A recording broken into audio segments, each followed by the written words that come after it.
Welcome back, children. Today we'll start with the second method for the calculation of national income.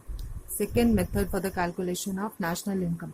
The first method we have finished and it was value added method. Hope all of you have understood. We'll start with the second method. Second method is known as income method. Income method for the calculation of national income. Income method is also known as distributed share method or factor payment method. It is also known as distributed share method or factor payment method. Now, what is income method? Just you should know the meaning of income method.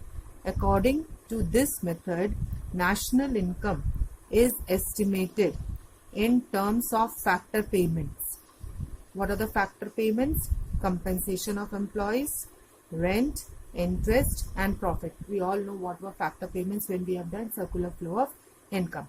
These factor payments are made by the producers. So, according to this method, national income is estimated in terms of factor payment. In terms of this factor payment, compensation of employees, rent, interest and profit to the owners. Who are the owners of the factors of production? We know they are the households. Households are the owners of factors of production. To the owners of the factors of production, we know factors of production are land, labor, capital and organization during an accounting year. So during an accounting year, when we do the summation of all these factor payments which is made to the household by the producers during an accounting year, it is known as the national income calculated by income method. So I have written, just see, it means sum total of factor payment generated within the domestic territory by the residents or the non-resident is the domestic income. So if we do the sum of compensation of employees, rent, interest and profit which is paid to the owners of the household by the producers, what will get? We will get domestic income. Domestic income is what? NDPFC. This domestic income is what? NDPFC. Okay. We'll get what? NDPFC. Now, but what we have to do? We have to calculate national income. And what is national income? National income, we know national income is NNPFC. NNPFC is the national income. From NDPFC, I have to go to NNPFC. So only domestic has to be changed to national. For this, I am adding NFIA, net factor income from abroad. If I add to domestic income NFIA, net factor income from abroad, while what I will get? I will get income, national income. That is NNP at FC I will get. Okay. So what is, how to calculate national income by income method?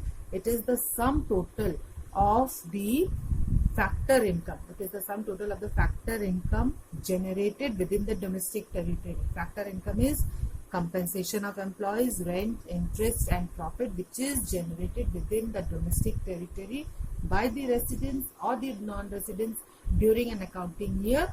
What will get?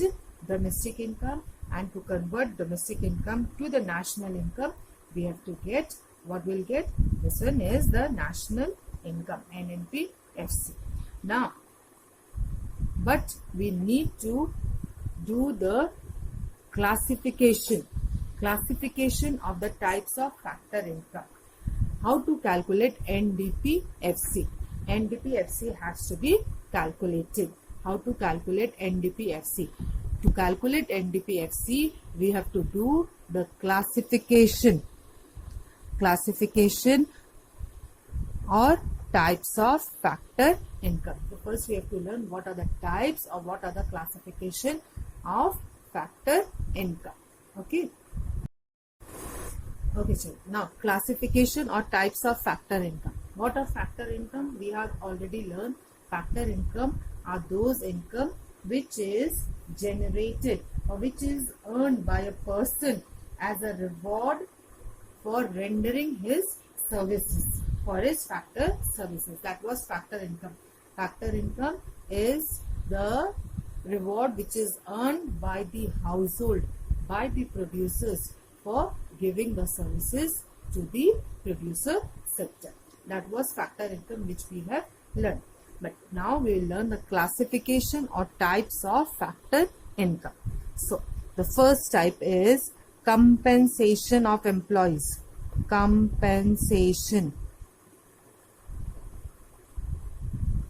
of employees.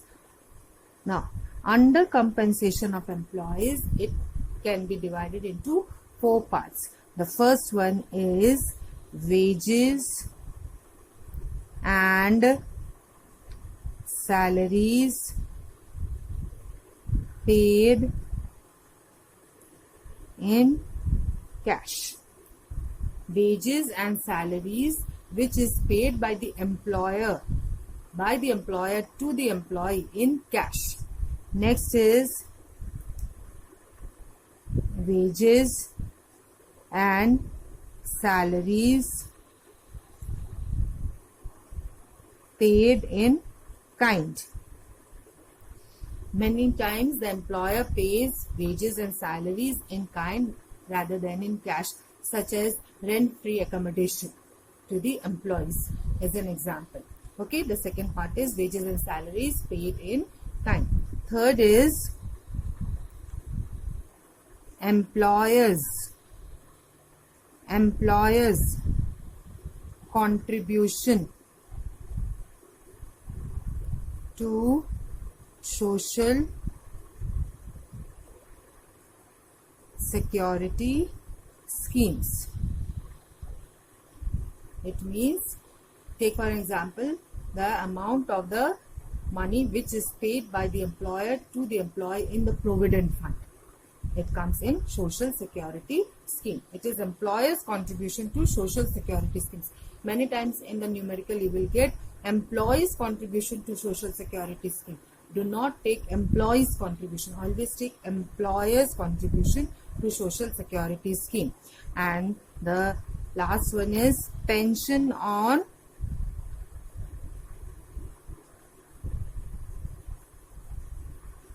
retirement. Okay, it is pension on retirement, not old age pension. It is pension on retirement. So these are the 4 parts of compensation of employees.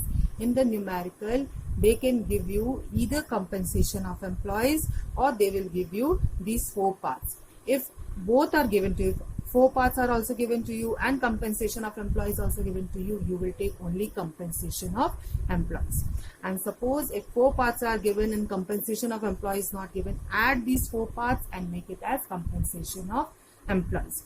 It is not necessary that all the 4 parts will be given to you. Any 2 part may also be given to you. They can give you wages and salaries paid in cash and employees' contribution to social security schemes. So add these 2 parts and make it as compensation of employees. Okay. So these are the parts of compensation of employees. Now the second one is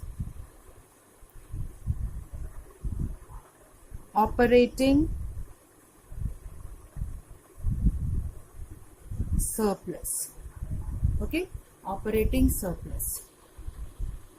Now operating surplus, it is having also what? 4 parts, 3 parts. Rent or royalty. Number B is your interest. And number C is the profit.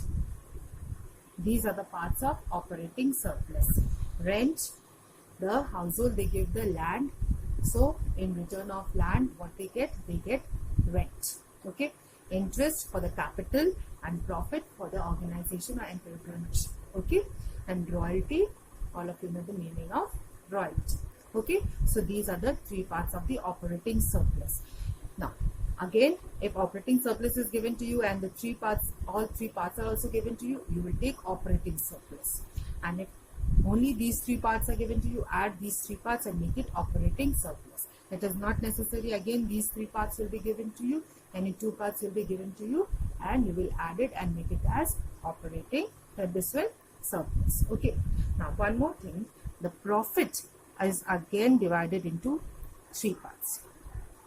Profit is divided as dividend. Dividend means part of the profit given to shareholders. Part of profit to shareholders. Okay. Next is corporate tax. Part of the profit given by the corporates to the government. Okay, that is known as corporate tax. And the last one is your undistributed profit. Undistributed profit. Okay, undistributed after giving dividend and corporate tax, or we call it as corporation tax, also you can call it as corporation tax. Okay, so after distributing dividend and corporate tax, the employers, whatever profit remains back, it is taken away by the employers. Undistributed profit, the other name for undistributed profit is retained earnings, or we call it as corporate savings. These are the different names of the same thing, corporate savings. Okay, so again for the profit, just see, if the profit is given to you and all these three parts are given, you will take only the profit. And if these three parts are only given, add these three parts, that is dividend, corporate tax and undistributed profit, and make it as this profit part. It is not necessary that only this one, all three will be given to you, any two will be given to you, and you will add it and make it as profit. So these are the parts of operating surplus. Now the third part is, the third part of factor income is mixed income. Mixed income of self-employed. What do you mean by this one? Mixed income, it will be given as it is written to you. Mixed income of self-employed means a self-employed, a person, an individual, it starts his business with his own capital, labor and land and organization. So whatever is the income of the self-employed. So we call it as mixed income of the self-employed. So these are the classification of the factor income: compensation of employees, operating surplus, and mixed income of the self-employed. So we have known the classification of the factor income: compensation of employees, operating surplus, and mixed income of the self-employed. Okay, what we have learned, that how to calculate NDPFC. NDPFC, just see, we have learned that it is the sum total of the factor income generated within the domestic territory is the domestic income. Now how to calculate NDPFC? So NDPFC is equal to, I'll write, just say NDPFC. NDPFC is equal to compensation of employees. This is the first classification of your factor income. To this I will add operating surplus,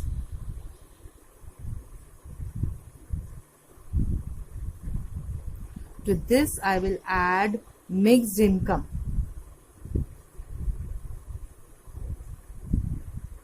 So if I add all these three things, compensation of employees, operating surplus, and mixed income of self-employed,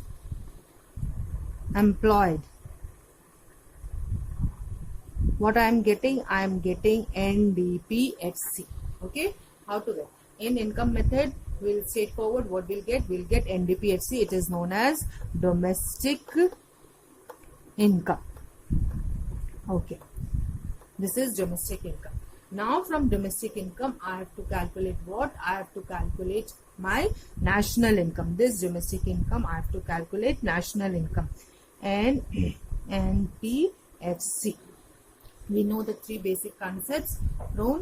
From gross to net, if I have to go, I'll add depreciation. From MP to FC, if I have to go, I will less NIT. And from domestic to national, if I have to go, what I have to do? I have to add NFIB. Now just see, this one net N doesn't need to be changed, FC doesn't need to be changed, only domestic has to be changed to national. If domestic has to be changed to national, what has to be done? I will add plus NFIA. What I'll get? I'll get national income. Or we can write as national income is equal to NDPFC plus NFIA. What I'm getting? I'm getting your national income by this income method. Okay, understood how to get the national income by income method? Once more, just see. First, what I'll do, I'll calculate compensation of the employees. Compensation of the employees, it includes wages and salaries paid in cash or kind, employers' contribution to social security scheme, and pension on retirement. Will not take old age pension. Next, to compensation of employees, what I'll add? I'll add operating surplus. Operating surplus, it includes what? It includes rent, royalty, interest, and profits. Okay, if only operating surplus is given to you and these 4 parts is given, take only the operating surplus. No need to take the 4 parts.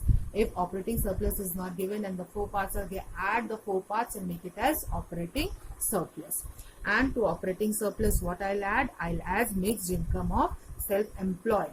What I'll get if I add these 3, what I'm getting? I'm getting NDPFC. Now to NDPFC, if I add NFIA, net factor income from abroad, what I'll get? I'll get this national income. National income by your, this one, by income method. It is by income method. Okay, these 3 things will give you what? These 3 things will give you this NDPFC. To NDPFC, if I add NFIA, I am getting NNPFC. Okay, children.